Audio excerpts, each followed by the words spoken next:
Pronto, gente. 14 de outubro, extensivo 2, primeira aula de nossa revisão. Tudo bem? Boa tarde, Livi. Boa tarde, Mari, Andrezinho, Tainá, Gustavo, Isabela.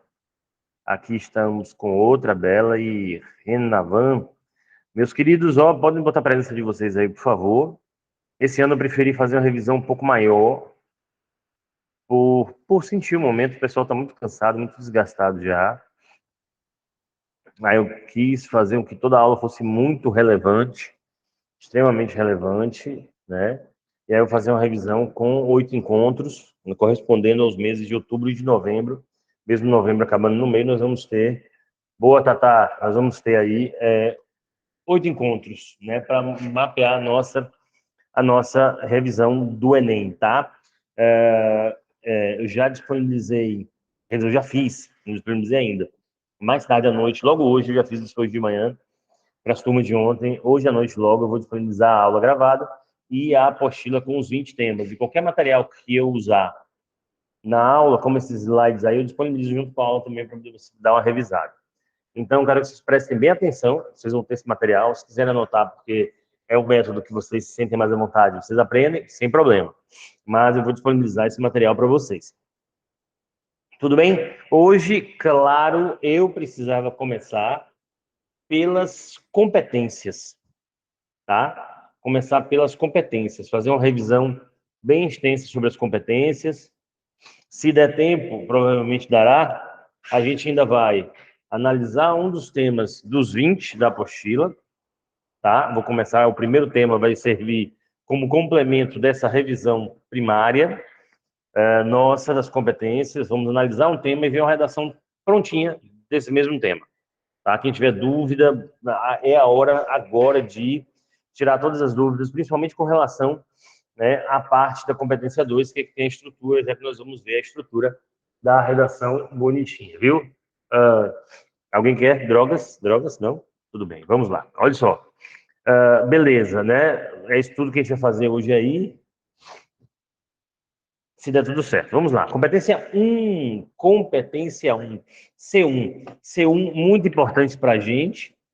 Quem é meu estudante sabe, a gente teve uma aula só sobre competência 1, e a gente ainda teve um mini curso de DECO, meu grande amigo, professor também, da parte de gramática. Nós temos essa competência como uma competência importante, porque ela é aquela competência de, vamos dizer assim, desequilíbrio, porque muitos estudantes não sabem da segunda parte da competência 1. A primeira parte todos nós sabemos, que é a gramática e os desvios de escrita, né?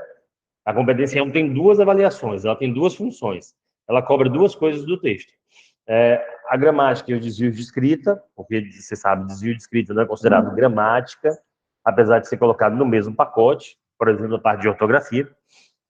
Mas muitos estudantes não têm discernimento, nem tiveram aula da competência 1 na parte de recursos de fluidez de leitura. E nós vamos ver, nessa redação que eu vou hoje mostrar para vocês, alguns desses recursos de fluidez de leitura. O que é que essa parte fluidez de leitura faz? Primeiro, mostra que o estudante ele tem uma competência produtiva lexical maior do que seu concorrente, maior do que a maioria dos estudantes, tá? Competência lexical, o que é isso? Ele tem mais vocabulário, ele tem mais recursos para fazer com que o texto fique mais fácil de ser lido. Por exemplo, com esses recursos a gente afasta alguns clichês que são muito comuns nas dissertações. Como, por exemplo, usar a expressão, por exemplo, nós não usamos mais essa expressão nas nossas dissertações, a gente substitui por travessões. Né? Nós vamos ver isso a partir de agora. Ó, na parte de gramática e desvios de escrita, são esses os erros que são muito mais cobrados. Ortografia, pontuação, acentuação, crase, regência, concordância, colocação pronominal, esses são os aspectos mais, vamos dizer assim, visíveis, mais pululantes. Eles brilham no texto quando eles faltam. E são considerados, né, principalmente ortografia, pontuação, acentuação, mas pode pôr crase também, como erros elementares. Como erros, assim, que são muito... Boa tarde, meninas. Muito naturais. E para quem está almejando 900 mais, cometer vários erros nesse aspecto, assim, o texto não só ele gera uma perda de pontos importante, como ele também vai gerando uma espécie de descredibilização do texto. Viu? Errar a gramática tem esse ponto também que é importante. Principalmente esses aspectos assim mais visíveis. Eles vão gerando em quem está corrigindo uma sensação de que aquele estudante ele erra coisas que realmente já não estão, já não deveriam estar ali na produção dele se ele almeja tirar mais de 900. Certo? E os recursos de fluidez de leitura, ó, são esses aqui que nós estudamos no nosso curso. Estudamos travessões, estudamos dois pontos, estudamos formalidade, uso de sinônimos, de inversões sintáticas e de verbos irregulares, né? A vantagem desse formato que eu estou fazendo, que eu não farei mais ano que vem, mas vocês já vão ter passado, só vou indicar para os coleguinhas o curso de Xiloquinhas, porque vocês não estarão mais aqui, estarão na universidade, né? Bela acabou de me lembrar aqui que eu fiz jornalismo na UFBA, e a famigerada Facom, que era apelidada de Faconha, por motivos óbvios, né? O codinome já demonstra qual era a atividade jornalística mais produzida naquele campo, né? Que era, obviamente, edição de texto, não era outra coisa, né? Faconha era só difamação da instituição, certo? Então, nós vamos usar esses recursos para que o nosso texto seja mais fluido. E a vantagem de texto de nossa aula ser gravada é essa, porque eu posso, sem culpa, dar meus exemplos que vem na cabeça na hora, que se você quiser relembrar o exemplo que eu dei, basta você olhar a gravação. Porque às vezes eu vou falando um monte de exemplos, não dá para escrever, se a gente escrever a gente perde muito tempo, e aí eu fico tranquilo nesse aspecto. Vocês vão entender agora por que eu falei isso. Travessões a gente usa na nossa redação de 3 formas. Tem várias outras formas de usar travessões. Cada recurso desse aí tem milhares de formas de usar. Só que para dissertação argumentativa, no objeto que a gente quer entregar para a banca, 3 formas são as mais adequadas. Exemplos breves, explicações breves e comentários críticos, tá? Quando a gente quiser dar um exemplo, agora a gente não escreve mais, por exemplo. A gente não escreve mais assim, a violência contra a mulher, por exemplo, nas cidades mais pobres, é uma realidade crescente, infelizmente. Hoje, se você quiser escrever isso, você vai falar a violência contra a mulher, travessão, sobretudo nas cidades mais pobres, travessão continua crescendo, infelizmente. É assim que você vai usar, porque o texto fica mais fluido, ou seja, a leitura é mais rápida, você consegue relacionar a separação que você fez com travessão de forma mais tranquila ao resto do texto, ó, é a forma que a gente vai usar, tá? Travessões. A gente usa também 2 pontos, por 2 motivos. Primeiro, para facilitar a clareza do projeto de texto. A gente sabe, na introduçãozinha lá, você vai mostrar o projeto de texto, ou seja, as 2 ideias que você vai desenvolver, e se você tiver com pouco espaço, ao invés de você apresentar cada ideia, você coloca lá, por conta disso, é significativo pensar a respeito 2 pontos da realidade A, da realidade B, sobre o assunto. Pronto. Feito isso, você apresentou com mais dinamismo e economizou espaço. Isso é bom para aqueles estudantes que também talvez tenham uma dificuldade de fazer um repertório um pouco mais sucinto ou uma tese um pouco mais sucinta. A introdução não pode ter muitas linhas, senão não sobra tanto para você argumentar. Você pode usar os 2 pontos como recurso. 2 pontos também é um recurso que é perfeito para finalizar um desenvolvimento. Chama-se exposição do tópico sentencial. A gente ouve muito falar na educação para a produção de texto em tópico frasal, que é a frase mais importante do parágrafo. Tópico sentencial, de sentença, é a palavra ou sentença mais importante da frase. Todo parágrafo tem um tópico frasal, todo tópico frasal tem um tópico sentencial, vamos dizer assim. Então, para terminar o parágrafo, você pode fazer isso, pode usar esse recurso, dando ênfase à palavra ou à expressão que você quer que se destaque. Geralmente, a palavra ou expressão que você quer que se notabilize. Se o tema for, por exemplo, combate ao tráfico de drogas, e um dos elementos que você elencou como essa forma de combate for, sei lá, políticas públicas relacionadas às drogas, que podem ser desde legalização até uma criminalização específica, no final do parágrafo, você quer falar sobre, você quer destacar a ideia de políticas públicas, você poderia escrever assim, assim, vírgula, se não houver, se não ocorrerem medidas significativas a respeito do problema das drogas, as políticas públicas importantes nunca serão implementadas no Brasil. Políticas públicas aí não está tendo nenhuma ênfase, não está sendo notabilizada. O que você poderia fazer? Recortar essa expressão, jogar para o final da frase antecedida de 2 pontos. Aí você coloca algo mais ou menos assim, que eu não vou mais lembrar da mesma forma. Enquanto não ocorrerem medidas importantes com relação às drogas, o Brasil continuar a sofrer com relação a medidas imprescindíveis quanto a esse assunto, 2 pontos, as políticas públicas. Aí você deu uma ênfase a essa expressão, terminou de maneira muito enfática o desenvolvimento, você passa para outro desenvolvimento com a sensação de satisfação de que fez essa leitura. Tá? Formalidade é você fazer de tudo para poder escrever de uma maneira clara, e, obviamente, isso foge um pouco da oralidade. A oralidade ela tem outros recursos que compõem, né, a produção do discurso oral. A gente não usa só a frase, ninguém fala assim, bom dia, pessoa, ninguém fala assim, né? A pessoa não fala assim, bom dia. Essa expressão de tá justamente mostrando que esse bom dia tem aspas, porque ele é ironia. Ele não é um sentido prático, né, do que está sendo mostrado. Então, nós temos o recurso da face, da gesticulação, do contexto, né, que você tem. Na redação, no texto escrito, só tem o texto escrito. Então, é importante demais dar essa clareza. E a informalidade, muitas vezes, precisa de mais elementos. A gente só tem um texto. Vejam, todos nós passamos pelo problema do WhatsApp, porque o WhatsApp não tem tom. Por isso que algumas coisas que você vai dizer, o ideal seria você gravar um áudio, que já corta pela metade, porque você não tem a expressão visual. Mas a tonalidade que você usa ameniza a falta de contextualização, né? A falta de contextualização. Então, a formalidade serve para isso. É claro que a gente não pode repetir palavras, sinônimos são bem-vindos, né? Principalmente as palavras-chave que vão se repetir bastante ao longo do texto. Nós precisamos também usar, pelo menos uma vez na nossa redação, para mostrar o nosso conhecimento de léxico, os 2 últimos recursos que estão aí na lista, tanto as inversões sintáticas quanto os verbos irregulares. Pelo menos um verbo irregular no texto. Por quê? Porque a gente não aprendeu o verbo irregular, a gente não usa. A gente não usa o verbo querer, a gente com manter, os verbos ser, a gente usa com muita dificuldade.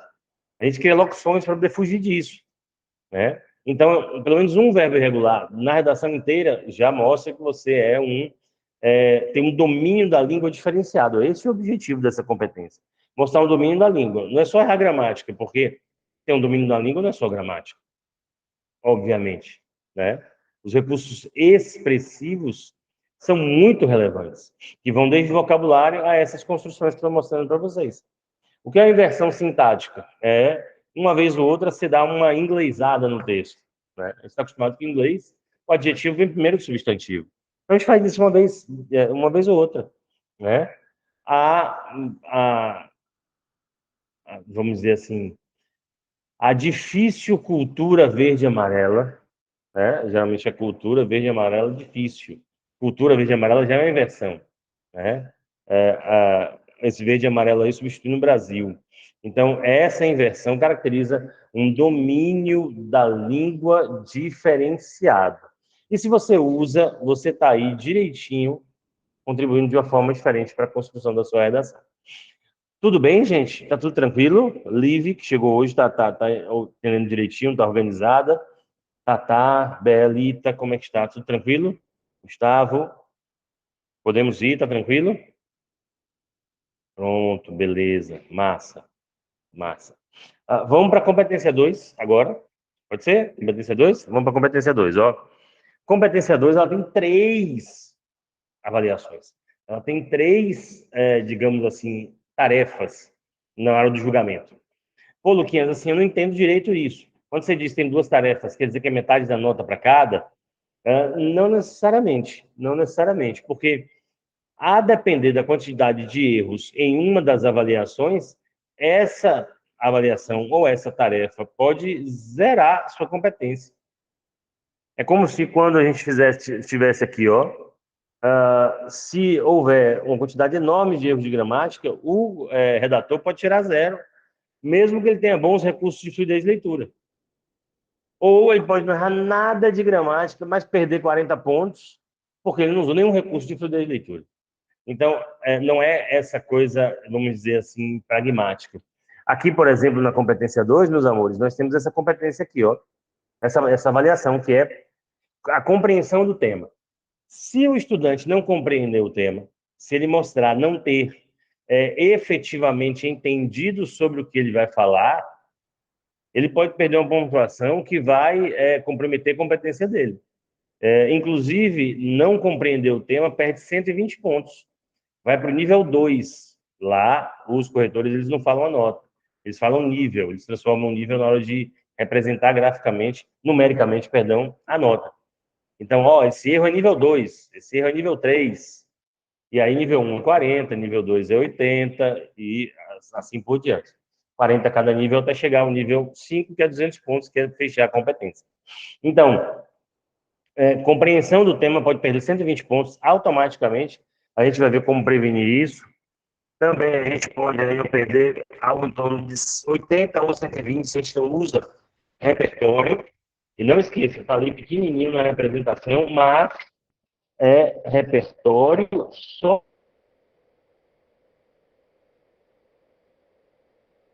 sociocultural produtivo. O que significa isso?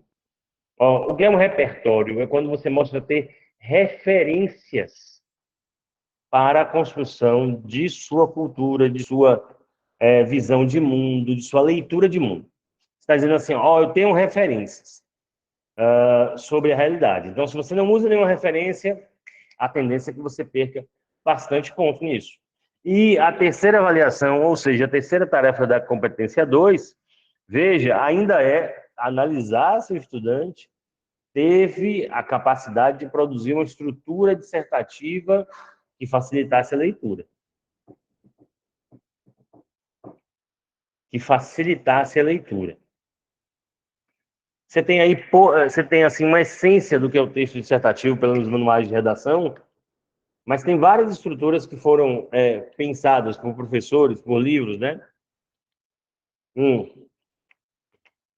Por sistemas de ensino que eles preenchem o que vão avaliar de sua dissertação. Não à toa eu fiz isso também. Vocês já sabem, os que conhecem a aula, mais para frente a gente vai reprisar esse processo, né? Então, nossa, são três coisas bem grandes, né? Como é que eu não peco, Lucas, na primeira parte, na compreensão do tema, para eu perder esses 120 pontos que você falou? Como é que eu não permito que isso aconteça? Não esqueça, ó, utilizar todas as palavras-chave na introdução do texto, utilizar todas as palavras-chave na introdução do texto. Então, se o tema é os obstáculos para a melhoria do analfabetismo no Brasil, na introdução tem que ter obstáculos, melhoria, analfabetismo no Brasil. E de forma articulada, ou seja, sem ser uma cópia estanque exatamente da proposta. Porque se você diz assim, o Brasil, dentre os países do D20, ainda é o que tem, do G20, ainda é o que tem o maior índice de analfabetismo, alcançando algo em torno de 10 milhões de brasileiros adultos, tanto completamente quanto analfabetos funcionalmente. Ponto. Isso é um repertório, massa. Nesse sentido, os obstáculos para a diminuição do analfabetismo no Brasil é um dos problemas mais graves recentes e precisa ser combatido. Aí você perde 120 pontos, porque você copiou exatamente a mesma proposta que lhe foi oferecida. Eles vão, obviamente, entender que isso foi, em linguagem bem baiana, um zigue que você deu para conseguir usar todas as palavras. Ele quer de forma articulada, então na introdução você coloca, né? O Brasil é um dos países do G20 com maior índice de analfabetismo e analfabetismo funcional do mundo. Já usou Brasil, né? Todavia, apesar de todo o combate recente contra o analfabetismo, obstáculos são muito visíveis na postura governamental com o intuito de resolver essa problemática. Você já usou obstáculos, já usou analfabetismo. Então, articulada ao longo do parágrafo, não de forma estanque reproduzida. O repertório, meus amores, o repertório não podemos esquecer, tá? O repertório tem como função analisar a escolha de suas referências e que podem ser referências da atualidade ou de áreas do conhecimento. Luquinhas, antes me explique aí o que seria sociocultural, produtivo. São referências que estão na sociedade, são referências que estão ajudando o seu texto a produzir, né? Então, veja, o que são referências que estão na sociedade. Por exemplo, na terça-feira, o estudante falou assim: professor, eu posso citar você na redação? Eu digo, não. Eu não cheguei a esse nível de celebrização ainda na minha vida, não.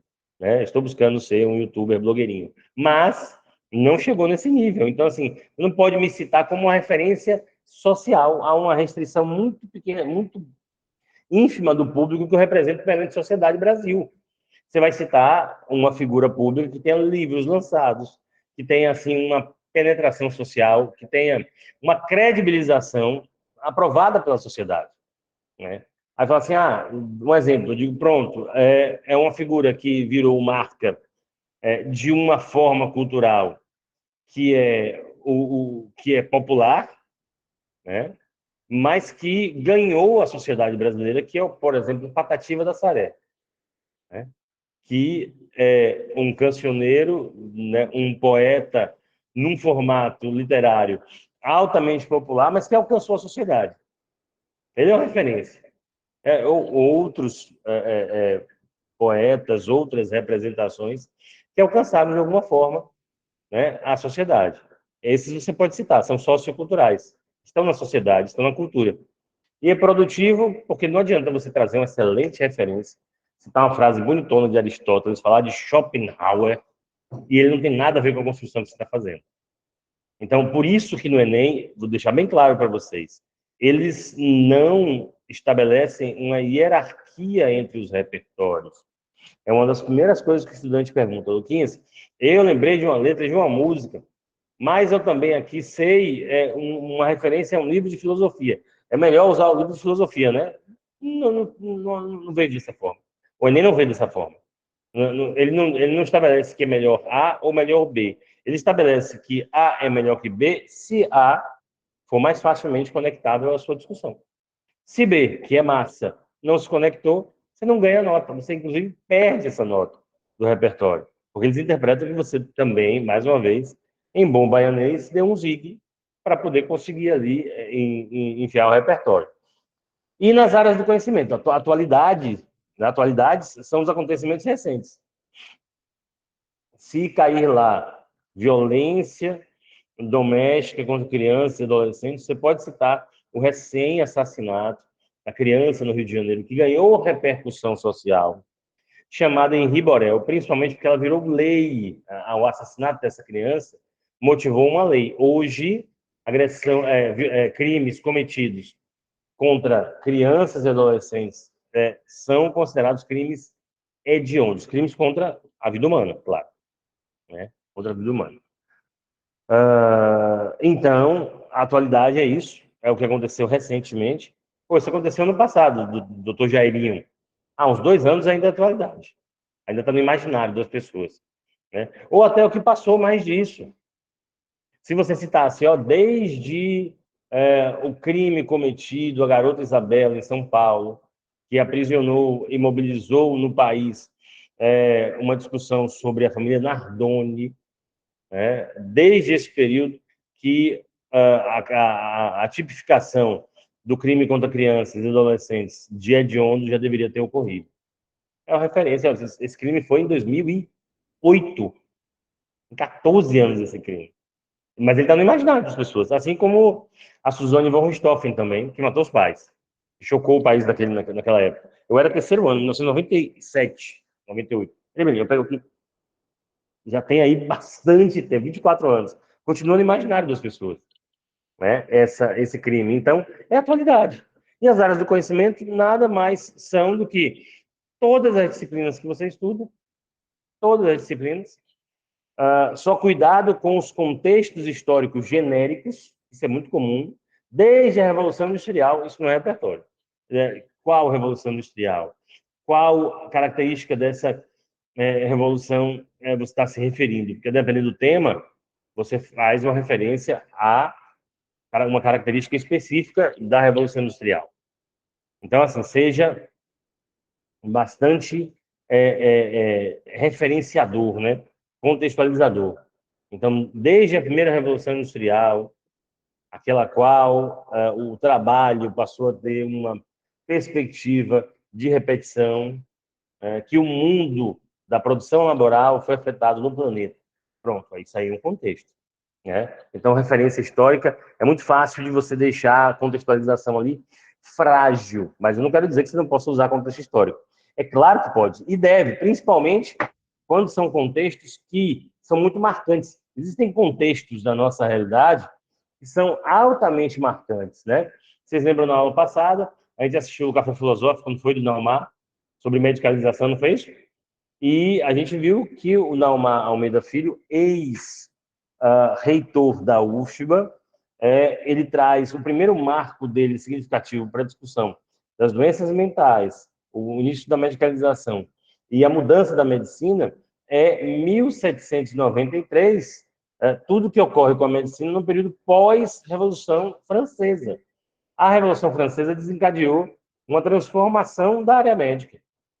Veja, né, é um contexto histórico robusto, porque afeta muitas áreas que a gente nem refletiu análise, não teve contexto para refletir certas análises. Então, um bom repertório é aquele que se conecta com o assunto. Então, quando a gente fala de áreas de conhecimento, a gente fala de todas as disciplinas, mas fala também das referências culturais que você tem, do que você assiste, do que você lê, do que você maratona. Então, você pode usar desde série, passando por filme, passando por livro, podcast, canal no YouTube, tudo isso, serviço de streaming, tudo isso aí é repertório. A grande questão precisa se conectar com o assunto, precisa se conectar bem com o tema, mostrar que está ali ajudando a produzir o texto.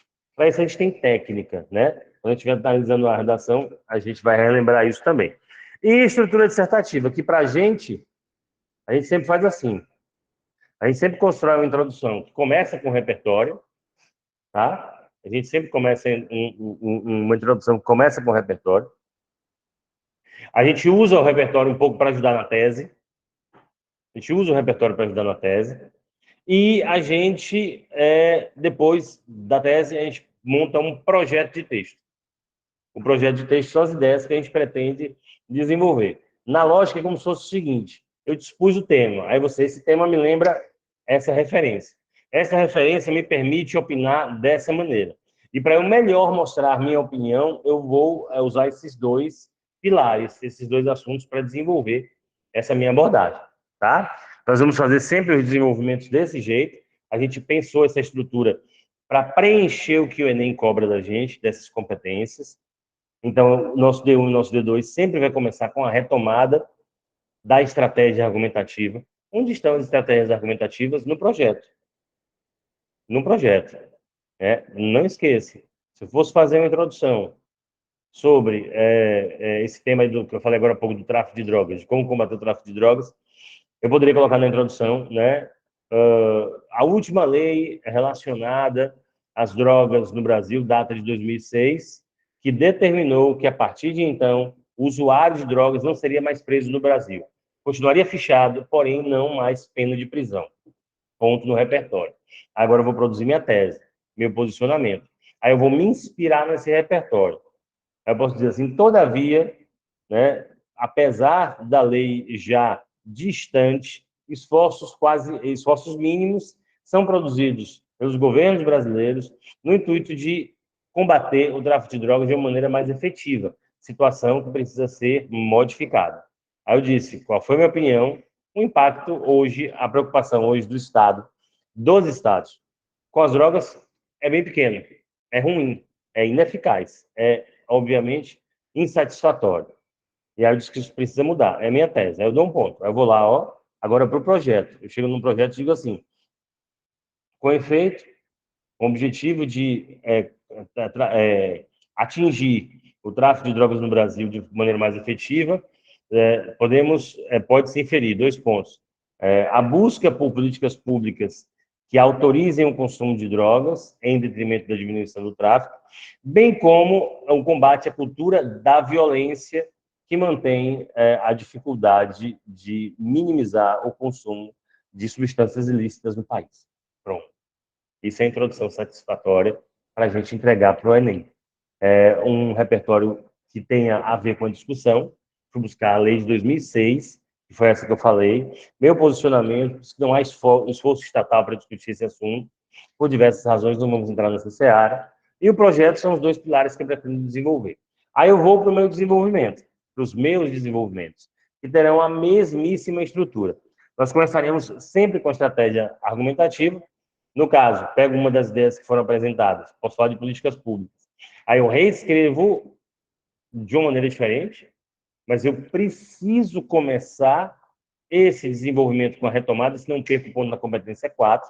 Não esqueça, a leitura desse cara, que vai corrigir sua redação, é uma leitura altamente treinada. Ele vai buscando uma trilha.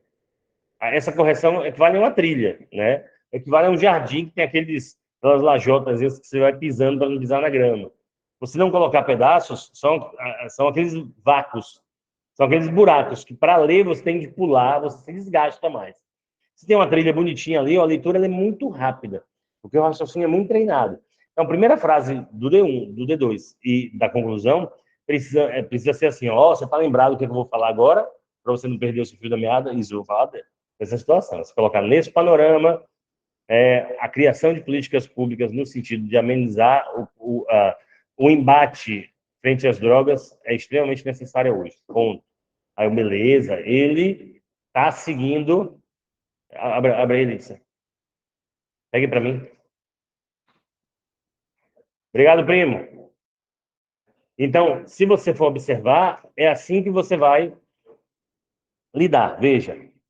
Aí depois, na sequência, depois que você colocou a estratégia argumentativa, aí você traz um repertório como se fosse assim: esse pilar da minha argumentação me faz lembrar desse repertório. Então, se eu falei de políticas públicas, eu posso trabalhar num âmbito diferente. Eu posso dizer assim: a esse respeito, a política pública criada em Portugal, que legalizou todo o consumo de droga irrestritamente, já colhe frutos significativos quando diminuiu a criminalidade relacionada aos ilícitos. Realidade que podia ser pensada, refletida e organizada para o Brasil. Ponto. É o seu repertório. Aí você tem dois argumentos. O primeiro argumento, ele vai servir à competência 2, que é você provar ali, ó, repertório sociocultural produtivo, é você provar que você usou o repertório, que ele não foi colocado ali apenas para encher linguiça. Aí, nesse A1, você precisa se referir de novo a esse repertório. Aí você faz assim, aí você coloca um conectivo assim, dessa maneira, né, a intervenção do Estado por meio dessas políticas precisa ocorrer indiscriminadamente no país, o qual consome efetivamente ilícitos, pois essa intervenção vai regular melhor o consumo e o comportamento da população. Pronto, eu me referi à lei de Portugal e relacionei quais são os frutos possíveis que essa lei pode trazer. Aí vem o argumento 2, que é o argumento de autoria. É um argumento que não tem a ver com o repertório, é um argumento que não tem a ver com o seu argumento do repertório, é um argumento que está no planejamento e que expande a discussão.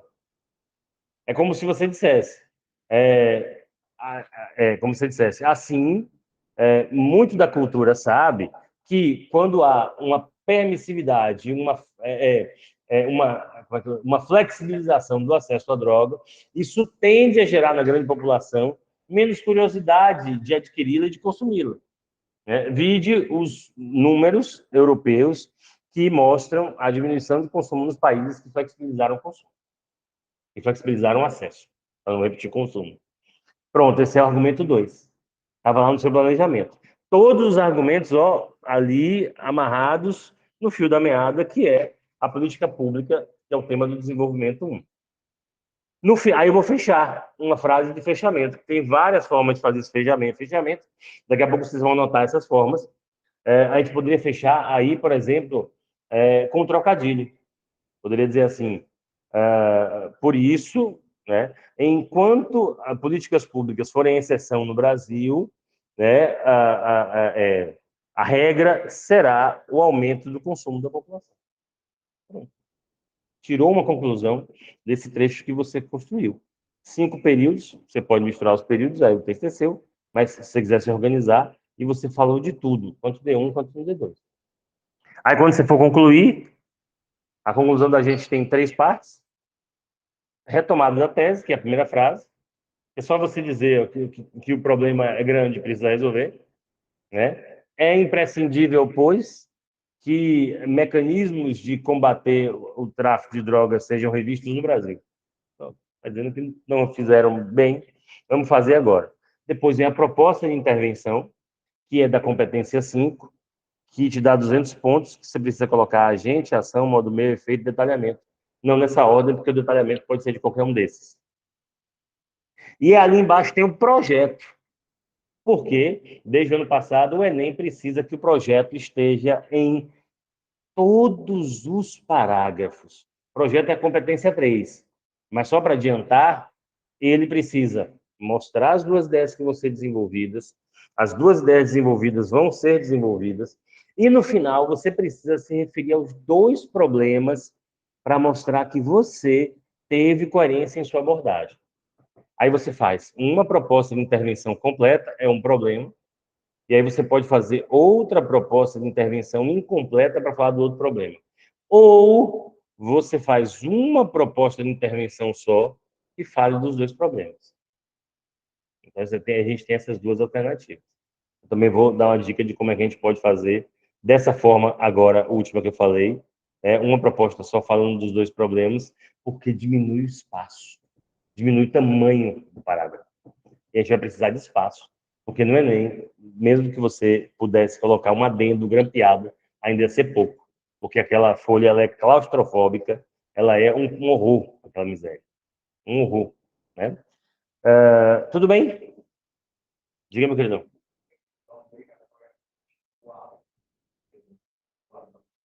Não, não, não, não, não. Todo desenvolvimento, D1 ou D2, tem A1 e A2, porque ambos têm repertório, ambos você precisa mostrar que o repertório está ajudando, e ambos você precisa mostrar um argumento de autoria para mostrar que você consegue pensar sem a escória do repertório.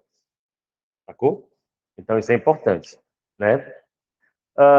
Posso ir, pessoal de casa? Vocês viram que eu sou um professor que segue tendências de moda. Cada competência é uma cor com várias tonalidades. Né? Chifofos. Posso ir, pessoas? Só para poder ficar em sua memória, ó, porque isso aí foi muito rápido. Deixa eu mostrar para vocês o esqueminha. Esse, inclusive, aí ganhou um campeonato no Reino Unido de slide mais colorido do mundo. Né? Eu consegui esse feito. Né? Acrescentou muito no meu currículo, inclusive. Ó. Introdução, desenvolvimento e conclusão. Só para você não esquecer, né? A introdução, o índice de texto. Qual é o formato da introdução? Repertório sociocultural produtivo. Isso que significa SCP, tese mais PT. Pelo amor de Deus, PT não é partido, não quero falar de política, é projeto de texto. Tá? Projeto de texto, argumento 1, argumento 2 e argumento 3, ou seja, as estratégias que vão ser desenvolvidas. O 3 ali está dentro de parênteses porque não é obrigatório. Você tem que ter 2 desenvolvimentos. 3 é opcional. No Enem não dá para fazer 3, por favor. Né? Eu coloquei ali para ter um processo ético. Você poderia fazer, mas no Enem não há espaço para fazer 3 desenvolvimentos. Até porque, se você for fazer 3 desenvolvimentos, você precisa apresentar 3 ideias na introdução. Não dá para apresentar 2 e fazer 3, ou apresentar 3 e fazer 2. Incoerente, vai perder nota.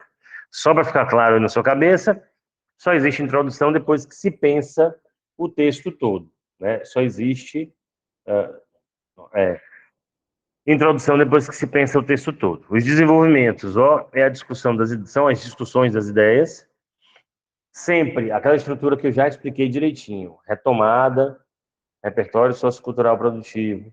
Argumento 1, que conversa com o repertório. Argumento 2, de autoria e fechamento.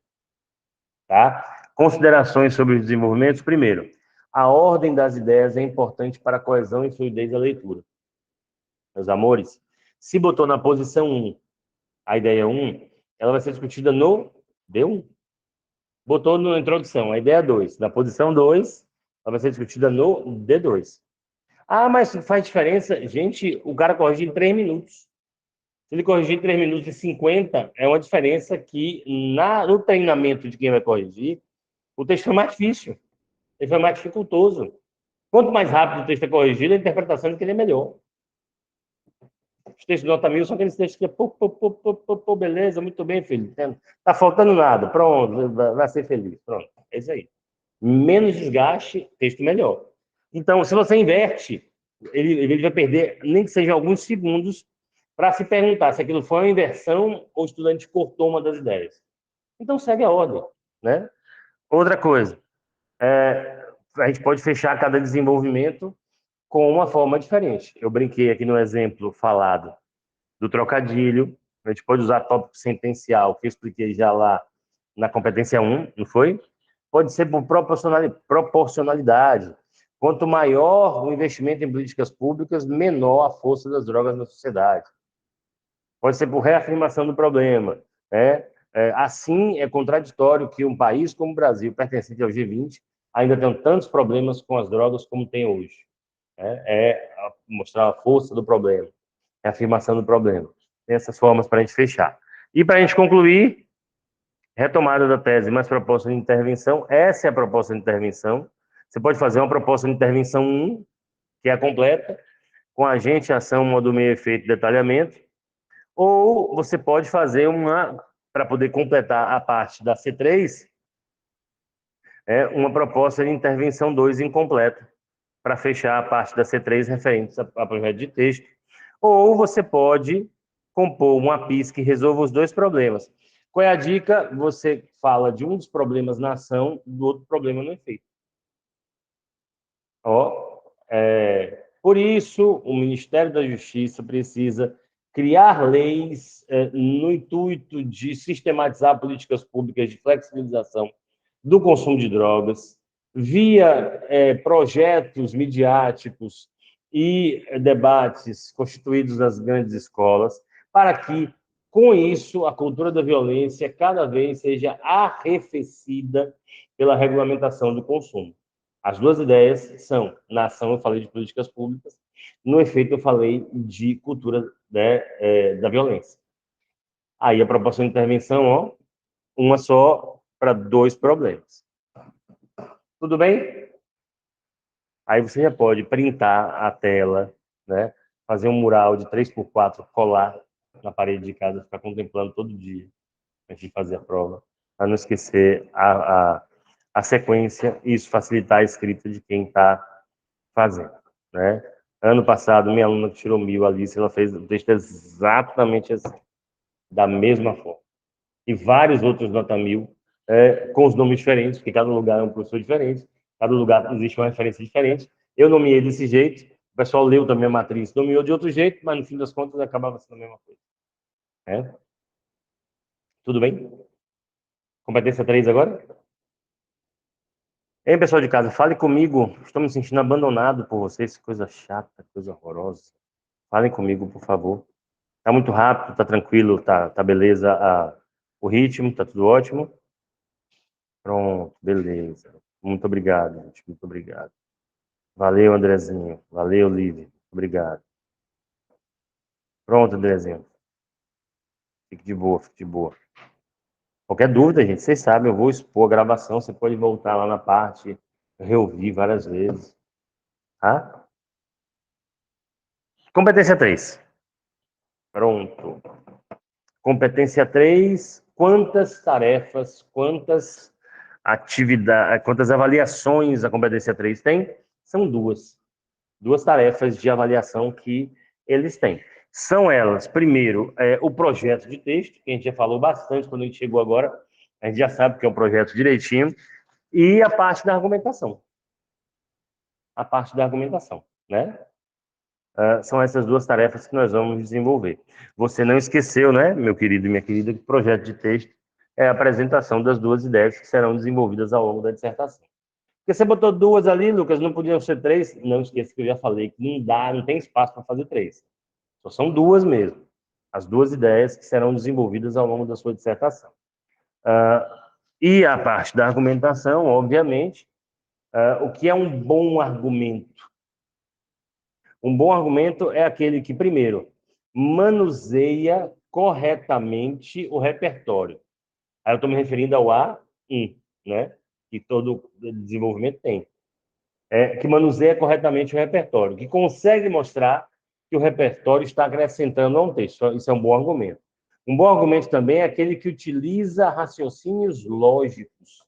Você lembra dessa aula de competência 3? Hein, pessoas? Me permita aqui fazer um adendo. Ó, deixa eu abrir aqui o pendrive mais fundo do mundo. Que tem a coisa aqui, viu? Competência 3, né?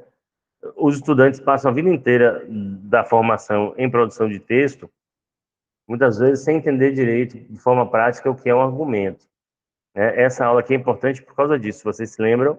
Existem 5 raciocínios lógicos mais básicos, né? São eles: comparar teoria e prática, né? Ali para poder argumentar que uma determinada situação é um problema, você pode dizer que, ó, na prática, aquele problema ele é maior do que se pensa, né? Um problema que é invisível na nossa cultura. Invisível não. Nós sabemos que ele existe, mas a invisibilidade que ele tem é por conta da ausência de discussão plena sobre o assunto. Nós falamos um pouco dele esse ano, é o problema do sistema carcerário. Né? Quer dizer, a criminalidade inteira do nosso país está grudada na discussão sobre o sistema carcerário. Até porque você tem no Brasil hoje algumas regiões, outras mais, outras menos, mas algumas regiões com quase 80% da população carcerária reincidindo. Quer dizer, saem 10 caras soltos, 8 vão cometer crime de novo. Alguém vai sofrer esse crime. O crime pode ser tirado de alguém. O crime pode ser apenas, né, porque a vida é mais importante, mas apenas roubar o patrimônio de alguém. Mas pode ser a morte de alguém. Esse cara aqui entrou, nem de longe se ressocializou, voltou e continuou cometendo crime. Então, assim, é um problema que, em teoria, o povo está preso. Mas, na prática, eles estão sendo ali, um forno, né? Eles estão sendo cozinhados para voltar à sociedade. Eu tinha de fazer uma metáfora com comida, né? Até com o sistema carcerário. Eu consegui fazer uma metáfora com comida, gente. Meu Deus do céu, coisa horrorosa. Né? Mas, enfim, outro raciocínio lógico, ó, perceber causas. Não é, Isabela? Que absurdo, Isabela. Não é possível um negócio desse. Sextou, aí o cara começa a pensar em, né? Tem uma voz assim maligna em minha cabeça que fica churrasco, né? E a voz da. Isso é o id, isso é o id, né? Aí o superego fica dizendo assim, não tem dinheiro, né? Sabe por quê? Comer carne hoje é praticamente você ingerir ouro, né? Só que a ingestão do ouro, do outro lado, você pode usá-lo depois de lavar. Que coisa horrível, sair de carne para fezes, mas tudo bem. Ai, ai. Né? Na carne não dá para fazer isso, essa divisão. Você ingere e some, né? Então, sexta-feira você começa a ficar pensando desse jeito. Perceber causas, gente, também é um raciocínio lógico, da mesma forma que prever consequências também é raciocínio lógico. Teve algum problema ali no assunto, nossa, as políticas públicas existindo, uma possível consequência delas é reduzir o número de crimes. Todos os países que tiveram uma flexibilização do consumo das drogas. Luquinhas, você é a favor da legalização? Não, eu acho que legalizar ia ser muito complicado. Para variar, ia ter gente que ia ganhar dinheiro e ia transformar a sociedade em uma coisa muito difícil. Para começar, para pensar drogas, tem que ficar uns 2, 3 anos aí pesquisando, um governo trabalhando, conversando com a sociedade. Enfim, depois de 2, 3 anos de pesquisa, vim com uma forma. Eu sou a favor de algum tipo de flexibilização regulamentada, né, pessoal, no ambiente devido, o indivíduo, por exemplo, consumindo em sua casa. como é na maioria dos estados norte-americanos hoje, tem maconha medicinal, o indivíduo de fumar em casa, sem incomodar ninguém. Se ele vender, a pena dele é dobrada. Se ele traficar, meu Deus do céu, ele está lascado. É preso, brutal. Se ele conseguiu lá, chegou no médico e disse assim, doutor, eu estou com dor, tô com enxaqueca, né? O senhor se dá bem com qual remédio? Eu me dou bem com maconha. O médico, tá bom, vai lá. Ele compra a maconha dele e vai fumar em casa. Não interfere na vida de ninguém. Isso diminui a criminalidade porque ele dá dinheiro para o traficante é atividade criminosa. Minha perspectiva. Pode ser também que, na prática, isso não aconteça desse jeito. E identificar incoerências, isso também é um raciocínio lógico. E, para o final do texto, que isso também é um argumento, propor soluções. Na proposta de intervenção, você também está argumentando. Não deixa de ser. Então, você tem essas formas de construir um argumento. Por isso que eu falei para vocês sobre raciocínios lógicos aqui no nosso slide mestre das competências, tá? Vamos lá. Progressão de ideias, as ideias progredirem, você não tem aquela sensação de que o estudante está andando em círculos, ou ele falou de 4 formas diferentes da mesma coisa. Acontece isso, às vezes. Ele não está progredindo, teve uma ideia sobre o assunto e aí está falando a mesma coisa. E ter essa sequência de retomada, repertório, falar do repertório, falar uma coisa diferente, ajuda você a progredir e não ficar em ciclos. Conexão com a realidade, isso é importante. Isso é muito importante. É olhar para a sociedade brasileira e tentar ter uma conexão com a realidade. Essa semana eu peguei a redação de estudante, que o tema era sobre insegurança alimentar, e aí no tema ele disse que no Brasil não havia fome. Eu circulei assim, sinceramente, eu fiquei com raiva. Porque as pessoas ficam pensando em política e elas esquecem de que o discurso político, muitas vezes é um discurso eleitoreiro, é um discurso para poder combater a fala do adversário político. E não necessariamente é o que corresponde à realidade. Aí eu circulei assim, eu disse assim, só falta você dizer que é criação da Globo. Pronto, vou dizer isso. Não tem fome. Pelo amor de Deus, gente. Não tem fome no Brasil. Né? Você não vê, é normal. Porque Salvador é uma cidade, inclusive, que se você tiver um trânsito, né, que você passear por certas localidades, você não vê a pobreza. Pega a Orla de Salvador, aqui, ó, Pituba, Itaigara, Rio Vermelho, não passar pelo Nordeste Amaralina por fora, você não vê a pobreza. Né? E no Rio de Janeiro é o contrário de Salvador, porque Salvador os ricos estão nos morros, os pobres estão nos vales. No Rio de Janeiro, os ricos estão nos vales, os pobres estão nos morros. Tem essa condição social geográfica. Se o indivíduo do Rio de Janeiro, ele passar só São Conrado, né, passar em Ipanema, Leblon, Rio de Janeiro, não vê pobreza. Ele vê o resquício da pobreza, que é um menino que limpa o vidro na sinaleira, mas ele não lida com a pobreza em si. Aí é fácil trabalhar esse discurso. Tem que ter conexão com a realidade. Né? Existem problemas sociais, alguns maiores, outros menores, mas o Brasil é um país que tem vários problemas sociais. Então tem que aceitar isso. Argumento autoral, que eu já falei, é o A2, que é aquele que você construiu na análise do seu texto. E finalização coerente, é importante ter, assim, no final de cada desenvolvimento, um fechamento para gerar ali uma sensação produtiva e interessante para quem está fazendo a leitura. Alguma dúvida em casa e aqui? Podemos ir? Hein, pessoas? Podemos ir?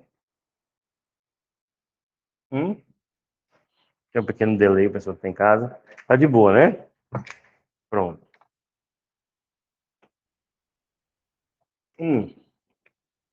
Gente, não esquece também que a gente tem esse luxo aqui no curso. Qualquer dúvida que você tiver fazendo a redação, pode ser 3 horas da manhã, manda um zap para mim, eu respondo a hora que eu vi. Né? A hora que eu vi, eu vou fazer vou te responder. Mas se tiver dúvida e isso for impactar seu texto, pergunte, que aí você acaba com essa dúvida, né? Competência, sim, perdão, faltou isso. O projeto deve estar presente em todo o texto. Eu falei, né? Agora há pouco, para ficar registrado ali na hora que você for tirar seu print. Tire outro, foi mal, perdão, pode tirar. Outro print, quem quiser. Tá certo? Competência 4. Vamos para a competência 4. Olha lá. Beleza. Se isso fosse uma atividade de lógica agora, por lógica, qual é a cor que eu vou usar agora? Porque, qual foi a cor que eu usei na competência 1? Vocês lembram? Vocês lembram a cor que eu usei na competência 1? Ó, você não estava nem aqui, você não tem nem como responder. Mas qual foi a cor que eu usei na competência 1? É sério, gente? Rapaz. O conteúdo é mais importante. Massa. Foi bobo. Eu gostei da resposta, gostei. Foi azul. A segunda foi? Não, foi amarelo. A terceira foi. A terceira foi vermelho, que aí teve variações. Se eu usei azul, é verde, muito bem, aí pela lógica, né? Cores primárias, né? Aí depois veio verdinho. O que é que isso acrescenta na nossa aula? Absolutamente nada. Só aquele momento assim de vamos falar uma besteira para oxigenar. Duas avaliações também, gente. A competência 4. Duas, Luquinhas. Sim, vamos separar, vamos falar das retomadas e vamos falar da coesão. Né? As retomadas e a coesão. Por quê? Sem a retomada, a gente pode ter uma perda relevante aí na competência 4. A retomada, você lembra, são os inícios de D1, D2 e conclusão, que precisam fazer aquela trilha e dizer, ó, você lembra o que eu vou falar agora? Na conclusão, você lembra qual era a minha opinião lá em cima, que gerou o texto todo? Vou agora concluir em torno de minha opinião. E a coesão, claro, que tem dois níveis. Primeiro nível é estabelecer uma coesão interparágrafos e intraparágrafos, entre os parágrafos e dentro dos parágrafos. Né? Há interparágrafos, aquela de um parágrafo para o outro, tem no início do D1, início do D2 e conclusão, você usa operadores argumentativos. O que é um operador argumentativo? É aquela sentença, é aquele conectivo ou aquela locução conectiva que já anuncia qual vai ser a sua opinião ou a sua linha de raciocínio depois da leitura apenas do operador argumentativo. Exemplo, se você colocou lá o tema, vamos ver outro tema aqui, o tema é, sei lá, gestação precoce, né? Recentemente, o atual governo federal nomeou na primeira semana de fevereiro como Semana Nacional de Prevenção à Gestação Precoce, com o objetivo de discutir e refletir sobre essa problemática brasileira. Ponto. Esse aí é o repertório. Né? Quando eu coloco, entretanto, por que é um operador argumentativo? Eu já sei que você vai construir uma ressalva. Eu já sei que você vai dizer, apesar da semana intitulada para este fim, o Brasil continua batendo recorde, sobretudo em comunidades mais carentes, de meninas grávidas, né, mostrando e evidenciando esse grande problema social. Olha só, o entretanto já me disse, vai ser um ressalvo. Então, o operador argumentativo é isso. É aquele que opera a argumentação, que ele é como se fosse a marcha que muda a força do texto. Quando eu leio lá, em seguida, no início do D2, eu sei que vai haver uma continuidade de ideias, as ideias não são opostas, né? Elas são diferentes. Quando eu digo por outro lado, elas são diferentes. Na dissertação argumentativa, a gente não usa por outro lado, porque a gente não vai ponderar. Né? Você só usa por outro lado quando você muda o lado da discussão. Quando você está falando de pontos positivos e pontos negativos, por exemplo. Então, essa é a coesão interparágrafos. E a coesão intraparágrafos é aquela que se dá dentro do parágrafo. Que aí você usa os conectivos convencionais ou a coesão referencial. A gente aprendeu aqui naquela aula de competência 4, com milhares de slides, mostrando que a gente pode fazer coesão com artigos, com numerais, com pronomes e por aí vai. Né? Aqui. Quais são os principais operadores argumentativos, né? Esses aí, principalmente para usar no D1. Diante desse cenário, nesse viés, nesse panorama, nessa abordagem. Tracinho, para usar no D2, de outra parte, de um modo análogo, em seguida, somado a isso, se for uma soma, para não usar, além disso, o ademais, que já estão bem batidos, você pode, somado a isso. Né? Outros operadores, que geralmente são usados dentro da sentença, ó. Contudo, no entanto, não obstante a esse respeito, com efeito, ademais, além disso, por certo, e né, a coesão referencial a gente vai usar pronomes, artigos, numerais, semântica, e você, obviamente, vai evitar os clichês, como dizer, começar a conclusão dizendo, concluindo, tá todo mundo vendo que você está concluindo, você concluindo, né? Tudo bem?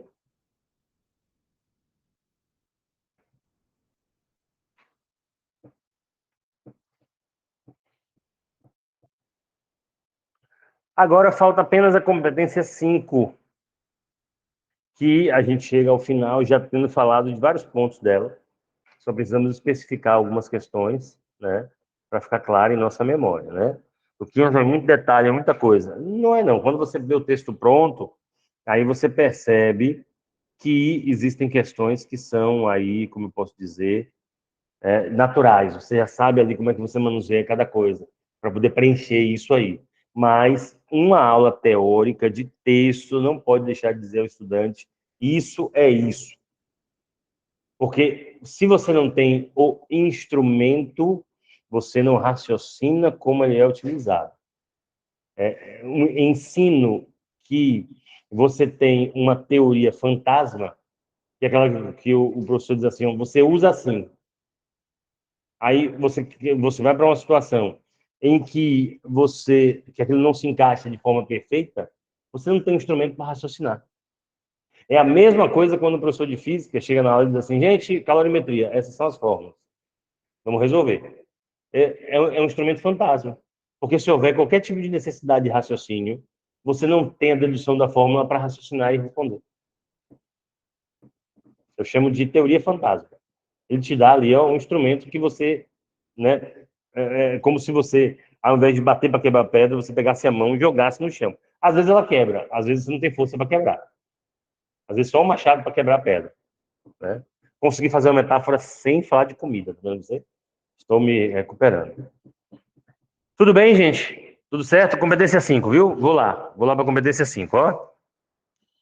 5 é a cor agora, por lógica, já que a gente começou a brincadeira. Não, já falei, já fiz amarelo. Quando ela fez assim, eu gosto de amarelo. Eu não falo amarelo. Sim, roxo. Laranja também, né? Mas laranja já foi um desmembramento da amarela ali, né? Já foi um desmembramento. Roxo. Uma avaliação só, que é a proposta de intervenção social, certo?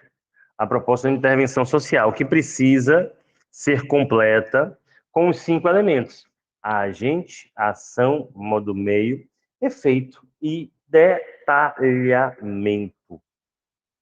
E detalhamento. Nós sabemos que são 5. Os 5 elementos são o agente, que precisa ser específico, nada de governo federal, nada de estado, tentar ser o mais específico possível. Ministérios, agência nacional tal, Ministério Público. A ação ela precisa ser genérica, porque quem completa o sentido da ação é o modo meio. Se você botar ação muito específica, você tem dificuldade de fazer o modo meio. É por isso que você fala lá, assim, por exemplo, sobre como diminuir o problema da estrutura das estradas brasileiras. Olha que tema. Já pensou? Problemático. Eu fiquei assustado agora. Né? Você coloca lá, ó, nesse sentido, a ANTT, que é a Agência Nacional de Transportes Terrestres, né, precisa criar mapas de, como é que eu posso dizer assim, de trânsito de caminhões. Criação de um mapa de trânsito de caminhões é algo genérico. Quem vai dizer como isso vai ser feito é justamente o modo meio, via estudo sistemático da malha rodoviária brasileira, fazendo com que esse transporte seja feito nas pistas mais bem acabadas e mais fortes. Aí sim eu tenho uma construção que tem necessariamente, como é que eu posso dizer assim, uma coerência.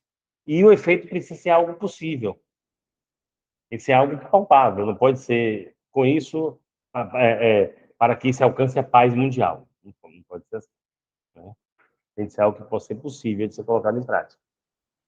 Certo? Como é que a gente detalha? O detalhamento é uma explicação, o detalhamento é uma exemplificação, e o detalhamento, gente, é um efeito do efeito.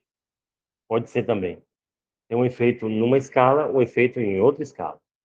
um efeito micro, um efeito macro, um efeito comunidade, um efeito sociedade, sabe?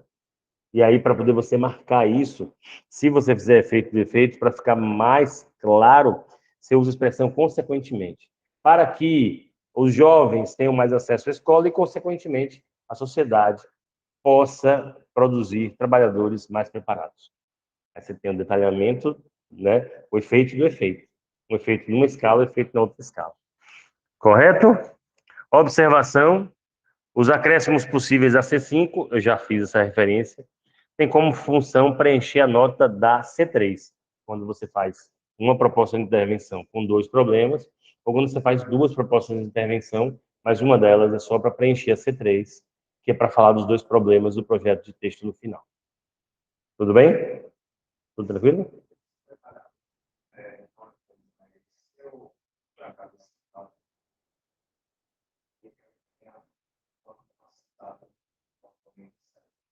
Não, entenda, entenda. Isso a gente aprendeu desse jeito, né? Na introdução, na conclusão não vem nada de novo, né? Só vai ser algo novo se não tiver relacionado ao tópico que você está discutindo. Porque você vai fazer uma proposta de intervenção, Elson, sobre o problema A. O que você falar que tiver relação com o problema A não é novo.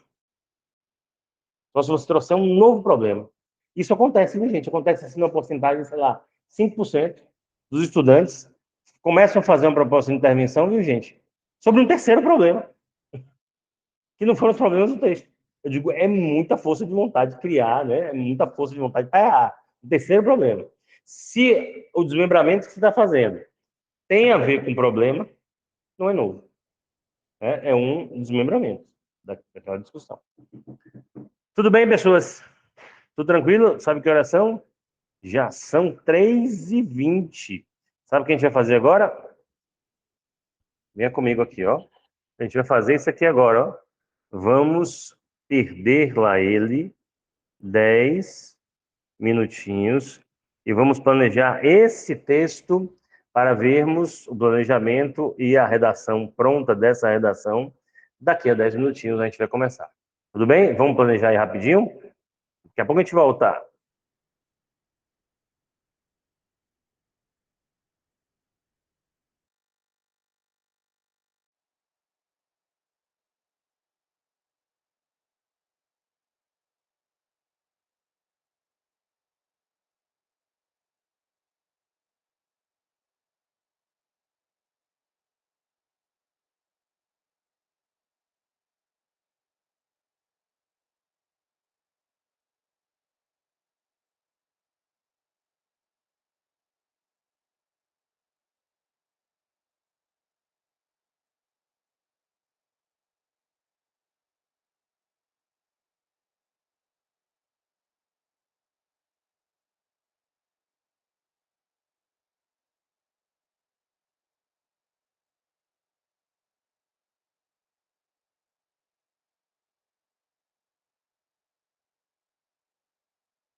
Pronto, pessoas, podemos voltar?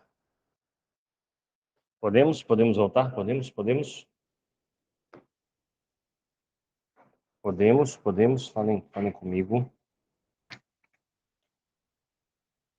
Sim? Desafios do acesso à água potável no Brasil, né? Como é um tema muito importante, teremos na revisão duas versões dele. Teremos água potável e saneamento básico. Um está ligado ao outro, mas pode ser cobrado de duas formas diferentes. Aí a gente pode ter acesso a alguns argumentos, no outro a gente vai ter acesso a outros argumentos. Inclusive, por isso que esse é o primeiro tema da revisão e saneamento básico é o último, exatamente. O 20º, no caso. Esse daí não está na apostila. A apostila já vai ser postada para vocês terem acesso. Sim, desafios do acesso à água potável no Brasil. Tema central qual é? Acesso à água potável, delimitadores, desafios e Brasil. Mais light do que isso, impossível. Aí a gente já divide assim, né? Nosso planejamento que nós estamos acostumados a fazer pelas setas. Pessoal que nunca teve contato, ó, a gente coloca o tema central. Se tem algum delimitador de localização, no caso, sempre o Brasil no Enem, na maioria das vezes, ó, acesso à água potável no Brasil. No desenvolvimento 1, eu vou discutir um desafio, no desenvolvimento 2, eu vou discutir outro desafio. Ô, Luquinhas, quando é assim, eu tenho de fazer desse jeito, é? Sim, gente. O estudante me perguntou essa semana. Eu posso fazer o tema central ser desafios do acesso à água potável. Causas e consequências no desenvolvimento? Não faz sentido, não tem coerência. Porque se você vai discutir os desafios, causas e consequências não vão necessariamente determinar o que são desafios. Desafios são sinônimo de entrave, de problema, de obstáculo, de dificuldade. Qual é a dificuldade das pessoas terem acesso à água potável no Brasil? Diga, querida. Um desafio? Não. Mas dá no mesmo. Desafio uma parte do desafio, outra parte do desafio, dá no mesmo. Só caberia causa e consequência se o tema fosse acesso à água potável no Brasil. Causas do, talvez, acesso ruim, consequências do acesso ruim. Mas como ele tem um delimitador que orienta suas estratégias, nesse caso aí é desafios, o ideal é você argumentar por que que tal ideia é um desafio, por que que a outra ideia também é um desafio. E aí você tem aí, no caso, uma infinidade de possibilidades. Eu vou pegar, assim, acesso à água, né? A gente fala muito de água na aula de geografia. A gente tem de se acostumar a fazer isso. Olhar para o tema e dizer assim, pô, geografia se encaixa bastante aí. Mas água também se encaixa no meio ambiente. Mas se você for observar, um dos grandes desafios para ter acesso à água é a infraestrutura das cidades. Cidades com infraestrutura ruim dificultam o acesso à água, principalmente bairros que são feitos de forma desordenada. Né? Vai se criar ali uma rede de esgoto de que maneira?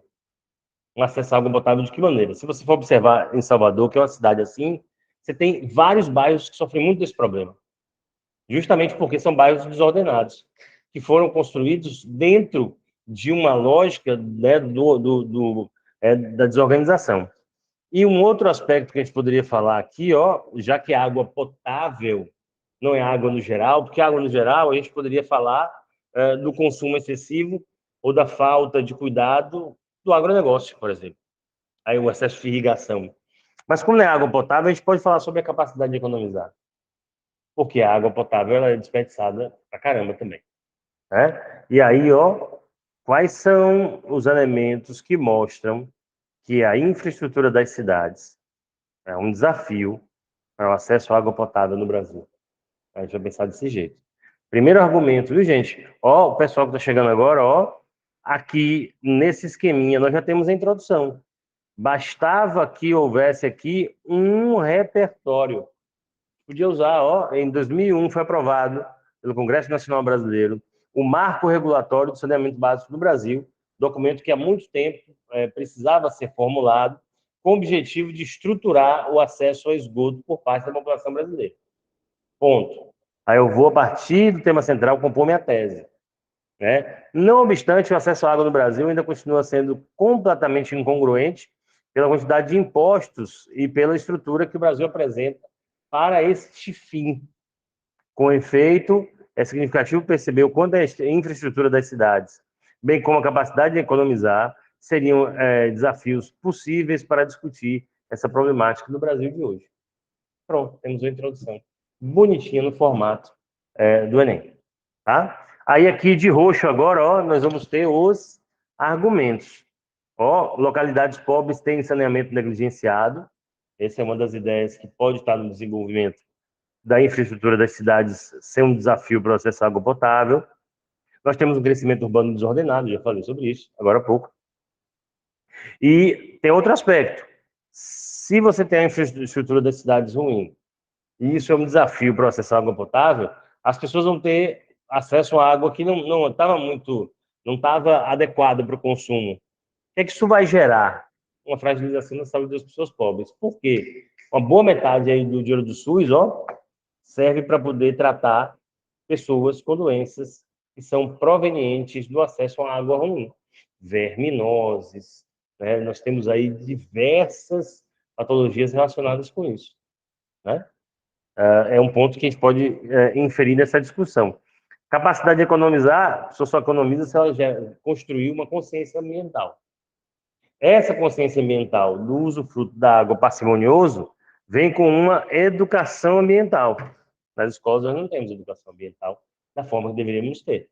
Veja o quanto o Brasil perde se nossa educação fosse mais voltada para preparar as pessoas para a vida. A gente há muito tempo deveria ter educação financeira, há muito tempo deveríamos ter educação sexual, né? Que as pessoas acham que educação sexual é pegar uma banana e botar uma camisinha para os adolescentes verem. Quando, na verdade, deve começar lá aos 6, 7, 8 anos de idade, para a criança identificar quando ela está sendo vítima de um abuso. Esse é o objetivo da educação sexual inicial. Não é conhecer o órgão reprodutor, porque cada um conhece o seu. Né? E na embalagem de preservativo tem como é que se coloca o preservativo. Né? Mas sim, abuso, né? Quando a menina está sendo vítima de objetivação, quando tem um parente ali que tem um comportamento inadequado com aquela criança, aquela adolescente, começa daí. Nós não temos educação sexual, nem educação financeira, malmente começou agora, a educação ambiental também é um problema. Outro aspecto é a temática sobre o meio ambiente é tratada na nossa cultura, infelizmente, como exagero. Como se o que deve ser feito agora fosse ser considerado como desnecessário, como barulho por nada. E não é. A gente está já numa situação periclitante em alguns contextos. Basta a gente ver a transformação e a mudança drástica do clima da cidade que a gente vive de um ano para o outro. De um ano para o outro, as chuvas aumentam, você tem mais frio ou muito mais calor, né? Isso já é proveniente desse tipo de situação. Aí, o Marco Legal de Saneamento Básico, né? Que a gente já falei agora há pouco. Você poderia falar em infraestrutura das cidades, é um fenômeno urbano chamado gentrificação. O que é gentrificação? Tem pessoas de casa. O que é gentrificação?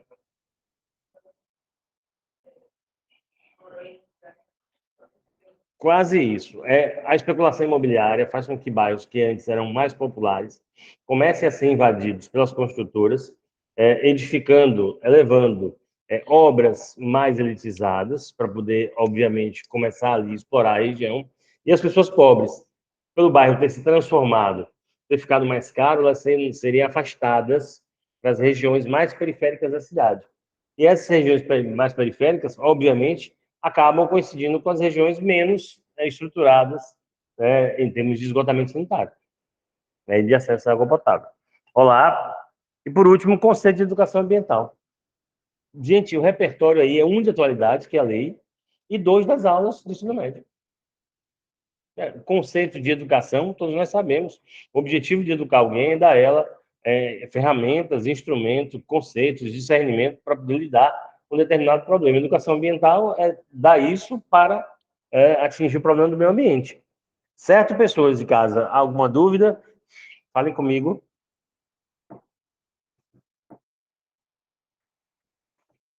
Falem comigo. Pronto, muito bem, Isabela, muito bem. Podemos ir para o texto? Para a gente encerrar nossa aula, podemos? Certo, vamos lá, ó. O marco legal do saneamento básico. Tatá falou aqui, deixa eu ver aqui o que Tatá falou. Dava também para usar a reforma Pereira Passos da República Oligárquica no D1 também. É um repertório muito bom para questões ligadas à urbanização e à marginalização da população mais pobre. Lindo, Tatá. Excelente. Exato. Reforma Pereira Passos da República Oligárquica. Podia ser utilizado sem problemas. Sim, show de bola. Viu? Aí, ó. Usar a aula, meu povo. Tem de usar a aula. A gente está assistindo, principalmente no ensino médio.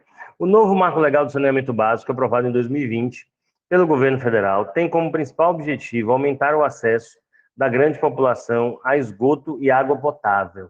Ó, Marco Legal do Saneamento Básico. Entre travessões, nós temos uma explicação breve do ano quando o saneamento foi aprovado.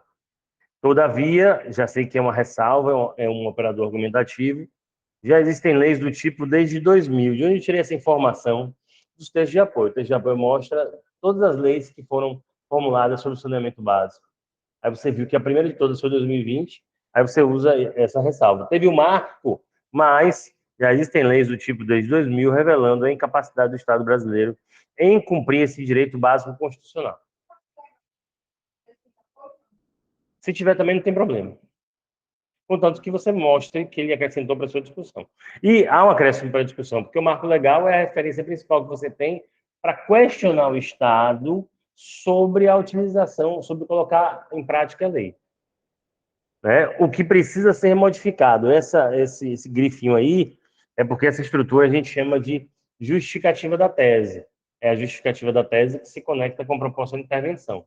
Quando você for propor, você vai falar de mudança, de modificação. Certo? Essa realidade cria diversos desafios. Ó a coesão aqui, referencial, usando o pronome. Essa realidade, qual a realidade? É essa daqui, da incapacidade do Estado. Essa realidade cria diversos desafios, como a infraestrutura das cidades e a capacidade da população em economizar recursos no Brasil. Mais direto impossível. Não precisa nada além disso. Nada além disso. Bastava essas informações. Tudo bem? Tudo bem, pessoal de casa? Alguma dúvida com relação a essa introdução aí? Podemos continuar?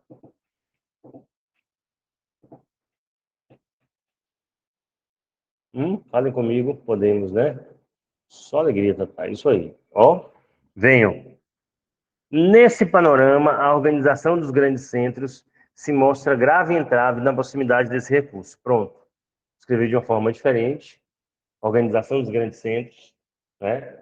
A mesma coisa de infraestrutura das cidades. Apresentei o tema. A esse respeito, a gentrificação, transformação urbana que promove a elitização de um espaço, alterando a classe social de uma região ou bairro. Ó, travessãozinho com explicação breve também. Distancia a água potável da população mais empobrecida. Conceito tal de geografia. Assim, tal fenômeno, quando eu falo tal fenômeno, estou me referindo a quê? A gentrificação. Então, eu já conectei esse argumento com o meu repertório.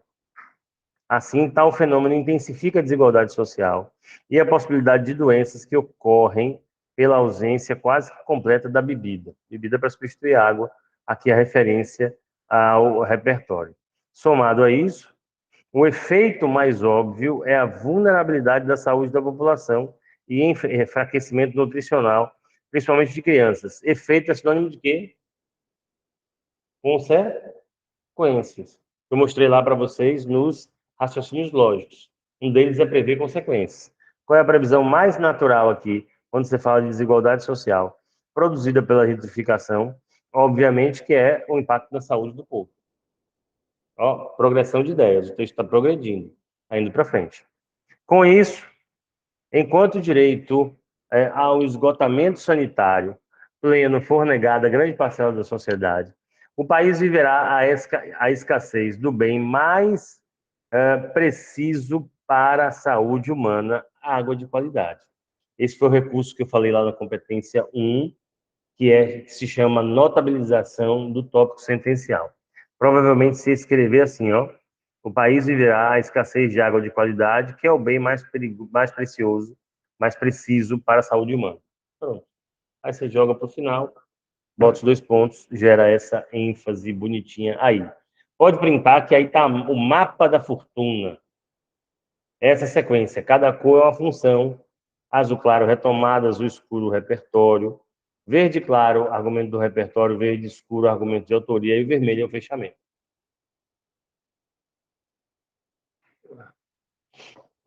Essa técnica do cromatismo, usar cor é massa. Por quê? Porque você já usa cor escrevendo com esse tipo de objetivo, que são os marca-textos, né? Aí eu reproduzo um tipo de imagem que você cria para lembrete que você já conhece. Muitos alunos falam que na hora da prova eles veem as cores, assim, é a sensação de que você conseguiu dividir com segurança a construção que você fez. D2, gente, posso ir? D2? D2, então, ó. Em seguida, melhorar a capacidade de economizar os recursos naturais. É imprescindível a manutenção do insumo aquífero. Nossa, essa foi boa. Insumo aquífero. Tudo para não repetir água, né? Tudo para não repetir água. Sob esse cenário, olha os conectivos, ó, sob esse cenário, o conceito de educação ambiental, mais uma vez o travessão, ó, construção de valores, conhecimentos, habilidades, atitudes e competências voltadas para conservar o meio ambiente, se torna necessário para manter esse direito vivo. Dessa forma, quando essa formação não acontece, os recursos hídricos são utilizados desmedidamente, tornando sua oferta cada vez maior, cada vez menor. Essa formação, qual é a formação? É a formação ambiental, né? Por conta disso, a formação de uma consciência ambiental, sobretudo por meio da escola, fortalecerá as novas gerações numa maior preservação dos recursos naturais. Estava lá no planejamento, lembra a consciência ambiental? Estava lá. Aqueles argumentinhos de roxo que são seus argumentos de autoria. Assim, enquanto uma formação que preserve o planeta não for a regra, o acesso irrestrito à água potável será sempre exceção.